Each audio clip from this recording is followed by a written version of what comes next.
I'm Mary Evers, Timmy's mom. And I'm Timmy. Timmy has achondroplasia dwarfism. It's when in utero, their long bones stop growing at like 26 weeks. So when they're born, they have a really large head, small arms, legs. Their torso is a normal size, and that's where they get their height from. But other than that, his legs and arms grow very little. When I first found out, it was right before he was born, and I had to end up having an emergency C-section because they lost his heartbeat. Then that's when they were worried about, they were like, the bones aren't averaging with the rest of him. And I didn't get to see him for almost a day because they rushed him to the NICU. And that's when they said that he had a form of dwarfism, and they weren't sure, but they thought that he was going to be blind, deaf, and probably never walk. That they first thought that he had a fatal form of dwarfism.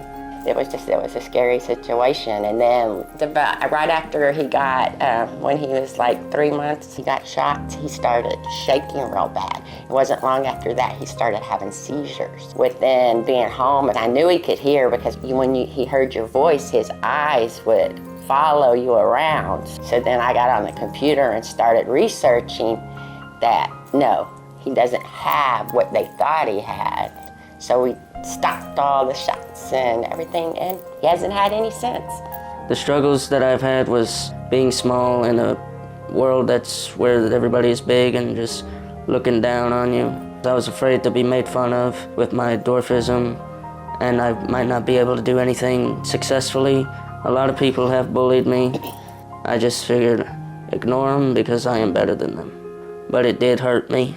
I was afraid to go to an adult because a lot of stuff can happen if you go to an adult now, so. But then I pulled through and went to her, my mom, and she helped me out through everything. His first and foremost major accomplishment was when he actually walked. He was almost 2 years old before he started walking. When he took off walking, I was like, wow, he can do it. When he was in the 4th grade, he decided that he wanted to show a steer. At our county fair, they're about 1,100 pounds. And when he was in the 4th grade, he was probably only about 3 foot tall. And so I was like, okay, we're gonna do this. We got that, and he ended up winning his class and winning his very first belt buckle, which he was wearing. This is the belt buckle that I've won from showing the first steer, and I'm very proud for having them to help me, and including my brother and my uncle, and I'm very thankful for that. So when Timmy was about 5 years old, a friend of mine said, Timmy, there's a cheer group that we're in, and I think Timmy would like it. I've got a lot of motivation from my parents and a lot of friends from cheer. It was fun learning the cartwheels and impress all my friends even back at home. I'm also involved in the Challengers League in Santa Fe, Texas. When he was little and he first started, he was the catcher, and it was so cute. Good job.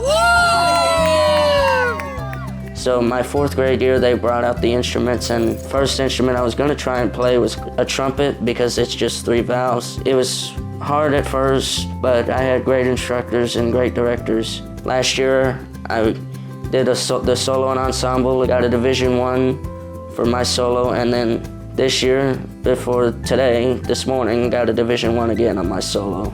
My freshman year as well, I also joined the TCHS Jazz Band. Great music. I really liked the Christmas season, Christmas songs. My top major rewards in my life was my sophomore year during the solo and ensemble, where I received 2 medals, one for my solo, and then one where we had the jazz ensemble there. And then also at the end of my sophomore year, I received another belt buckle for being a top salesman for the donations and food products of our FFA. Mostly thanks to my grandma, but still, it was really great. He inspires me because he doesn't give up.